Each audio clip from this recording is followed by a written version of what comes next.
Madam. তোমরা টাকা দিয়ে বাচ্চা কিনতে এসছো, ওর কি কোনো বাচ্চা হয়নি? না ম্যাডাম, আমার 7 বছরের একটা মেয়ে ছিল, মেলায় গিয়ে হারিয়ে গেছে। এই পম্পা, বাচ্চাটা নিয়ে আয় তো। এই তো ম্যাডাম। মা, কে তোর মা? তিন্নি, এই তো আমার মেয়ে। আমার মেয়েকে আপনি কোথায় পেয়েছেন? এইটা তোমাদের মেয়ে? এই পম্পা, ওর মাকে ডাকতো। দীপা ম্যাডাম ডাকছেন। হ্যাঁ দিদি। ওদিকে। মইনা, দীপা তুমি? মইনা তুমি কি পাগল হয়ে গেছো? আমি তোমার দীপা। ওরা সবাই চক্রান্ত করে আমার মেয়েকে কিডন্যাপ করিয়েছে। তোকে আমার মতো দেখতে বলে তিন্নিকে আর আমাকে কিডন্যাপ করিয়ে আমার স্বামীর সাথে তুই সংসার করছিস। আচ্ছা তুই যদি তিন্নির আসল মা হোস, তাহলে আমাদের কাছে তিন্নিকে বিক্রি করছিস কেন? কারণ আমি চাই অন্তত মেয়েটা মইনাকের কাছে ফিরে যাক।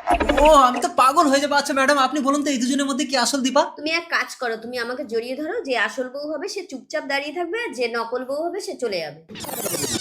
ঠিক বলেছেন আপনি। চুপ করে দাঁড়িয়ে থাকি, না হলে নকল বউ হয়ে যাবে। অন্তত নিজের চোখে আমি এসব দেখতে পারবো না। চলে যাই। তার মানে তুমি আমার আসল দীপা? ভুল। প্রকৃত স্ত্রী কখনো নিজের স্বামী অন্য মেয়েকে জড়িয়ে ধরলে দাঁড়িয়ে দেখবে না। তার মানে আমি বলছি, বাবা, দীপা শিখা আমার যমজ দুই মেয়ে। ওরা ছোটবেলা থেকে একটা জিনিস নিয়ে দুজনে মারামারি করতে বলে ওদেরকে আলাদা আলাদা রেখেছে। ওরা বড় হয়েছে একটা স্বামী নিয়ে দুজন টানাটানি করবে, আমি জানতাম না। আপনার নামে কমপ্লেন আছে, আপনি শিশু পাচার করেন। আমি না স্যার, শিখা ওই মেয়েটাকে এখানে দিয়ে গেছিল। এই চলে এসো। শিখা? কমপ্লেনটা আমি করেছিলাম। আমি যখন স্বামী সন্তান ফিরে পেয়েছি ওকে ছেড়ে দিন স্যার। আমি যে